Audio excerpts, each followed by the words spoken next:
बोलो जयकारा बोल मेरे श्री गुरु महाराज की जय। सौभाग्यशाली गुरुमुखो, जो कुछ मेरी किस्मत में लिखा है वही मुझे कर्मानुसार मिल रहा है, क्योंकि ऊपर लिखित श्री रामायण की पंक्तियों के अनुसार संसार में कोई भी जीव किसी को दुख सुख नहीं देता। यह सब अपने ही किए कर्मों का फल है। कदाचित मेरी इसी में ही भलाई निहित होगी।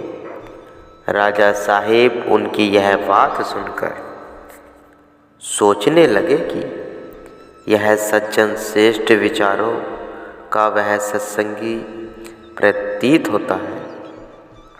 इनके उच्च विचारों से प्रभावित हो राजा साहिब इन्हें अपने साथ महल में ले आए।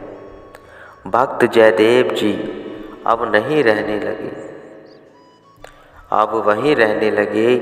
नियम अनुसार नित्य प्रति उठकर भजन अभ्यास कर अपने इष्ट देव संत सद्गुरुदेव जी का पूजन आराधन करने के पश्चात राजा साहिब के साथ सत्संग वर्ताव करते और कहते कि समस्त योनियों में एक मनुष्य जन्म ही ऐसा उत्तम जन्म है जिसमें कि प्रभु नाम का सुमरण कर मालिक की सत्कार किया जा सकता है। जयदेव जी इस प्रकार की प्रेम भक्ति की बातें सुनकर राजा साहिब अपने अंतकरण में एक प्रकार के दिव्य आनंद की अनुभूति करते। अब उनके हृदय में भी सच्चे आनंद की प्राप्ति का साधन जानने की प्रबल इच्छा जागृत होने लगी। उन्होंने जयदेव जी से पूछा, मानव जन्म के कल्याण की आप कोई युक्ति बता सकते हैं? जयदेव जी ने प्रति उत्तर में कहा, हाँ महाराज, आप संत सत्पुरुषों का सत्संग प्राप्त किया करें और एक ऐसा सत्संग भवन निर्मित करवाए जहाँ संत महात्मा जन आए और निरंतर सत्संग प्रभाव चलाकर। ऐसा करने से आपको आत्मा के कल्याण का सहयोग प्राप्त हो सकता है।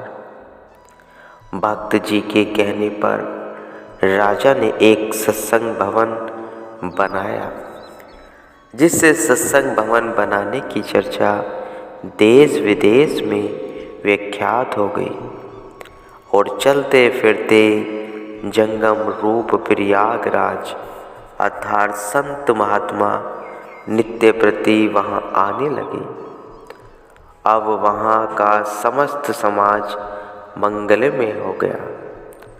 सत्संग की त्रिवेणी बहने लगी, जिसमें भाग्यशाली आत्माएं मज्जन कर अपने मानव जन्म का कल्याण करने लगी।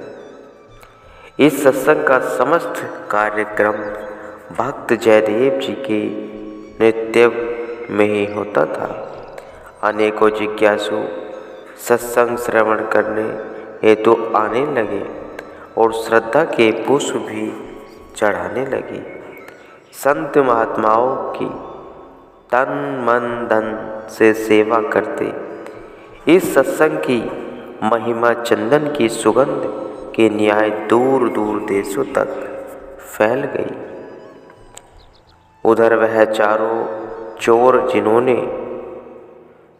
जिन्होंने कि भक्त जयदेव जी को हाथ काट कर कुएं में डाल दिया था, वह चोरी करके अपना निर्वाह किया करते थे। समय बदलते देर नहीं लगती। धीरे धीरे उनका समूचा धन समाप्त हो गया और अब वह काफी निर्धन हो चुके थे।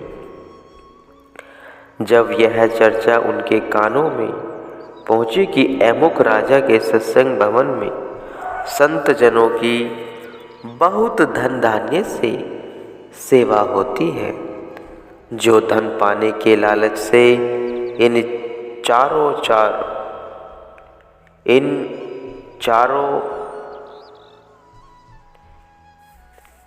चोरों ने साधु वेश धारण किया और सत्संग भवन में जो ही पहुँचे तो ही उन्होंने सामने बैठे भक्त जयदेव जी को पहचान लिया, जिससे ये चारों बहुत घबराए।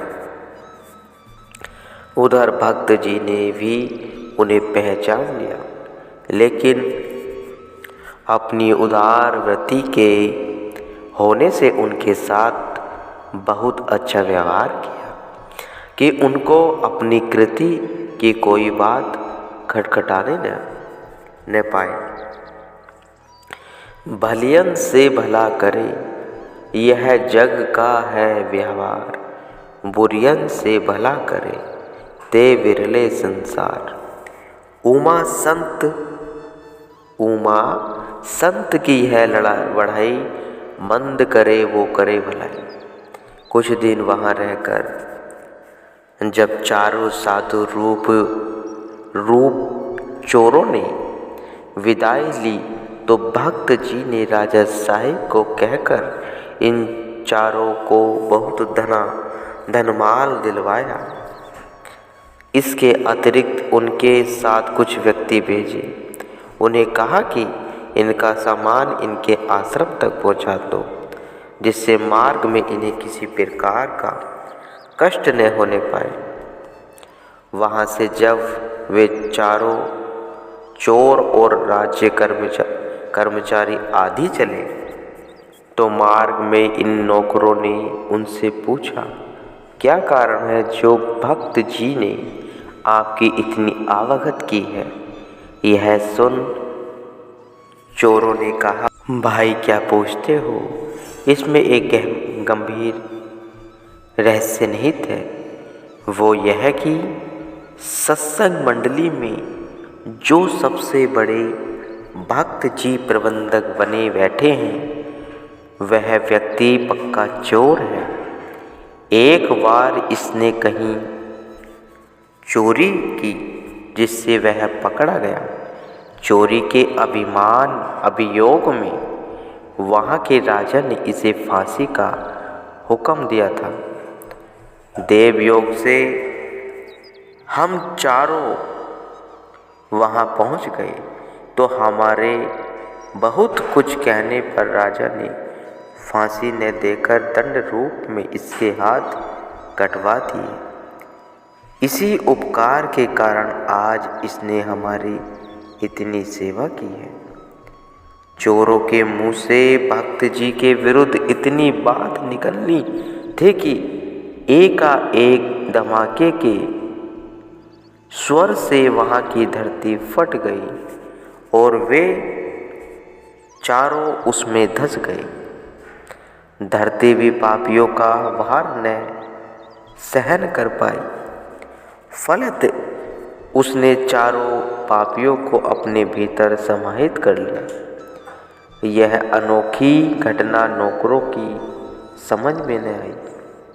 आखिर वे धन माल सहित वापस लौट आए और सारी घटना अक्षरश राजा साहिब एवं भक्त जी को कह सुनाई। इस घटना को सुनकर जैसे ही भक्त जयदेव जी अपनी कटी हुई दोनों भुजाओं को मिलाकर अफसोस करने लगे कि तत्क्षण भक्ति कृपा से उनके हाथ पूर्वतः ठीक हो गए। ऐसी अनहोनी घटना देखकर राजा साहिब के आश्चर्य की सीमा न रही। भक्त जी से उन्होंने पूछा, भक्त जी के ये क्या कारण है? पहले तो आपके हाथ न थे, इसी क्षण सबके देखते देखते ही आपके हाथ प्रकट हुए।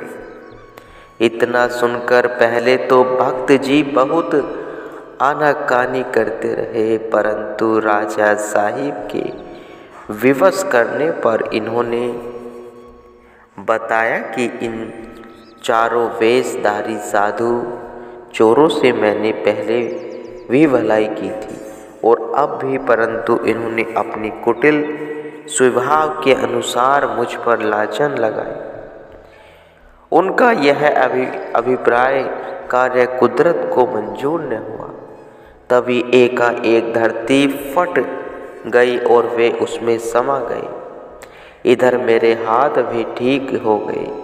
अतएव प्राणी मात्र को चाहिए कि प्रत्येक के साथ छल कपट रहित व्यवहार करे। इतने वर्ताप सुनकर राजा साहिब भक्ति जी के चरणों में गिरकर कहने लगे, आप इतने महान पुरुष हैं, यह मैं आज ही जान सका। अतः मैं आपको ही अपना पथ प्रदर्शक मानूंगा। इतना कहकर राजा साहिब भक्त जी के आगे नतमस्तक हो गए और उनसे सच्चे नाम की दीक्षा ली। सैन्य नियमानुसार नित्य प्रति भजन अभ्यास करके वह सत्पुरुषों की संगति से राजा साहिब अपना जन्म उज्जवल कर गए। संत जन वह दुष्ट जनों में कितना महान अंतर पाया जाता है। भगवान श्री रामचंद्र जी उनकी करनी को भरत जी के समक्ष इस प्रकार दर्शाते हैं कि संत जनों वह खल पुरुषों की इस प्रकार की करनी है, जैसे कुल्हाड़ी वह चंदन का परस्पर आचरण व्यवहार होता है। हे तात, कुल्हाड़ी अपने स्वभाव अनुसार चंदन को काटती है, तो दूसरी तरफ चंदन भी अपनी प्रकृति अनुसार उसे अपना गुण देखकर अर्थात सुगंध प्रदान कर कुल्हाड़ी को सुवासित बना देता है। इसी श्रेष्ठ गुण के कारण ही चंदन देवताओं के शीश पर सुशोभित होता है और समूचे जगत का भी प्रिय बना हुआ है। इसके विपरीत कुल्हाड़ी के मुख को यह दंड मिलता है कि लुहार उसको आग में जलाकर ऊपर से घन द्वारा प्रताड़ित करता है।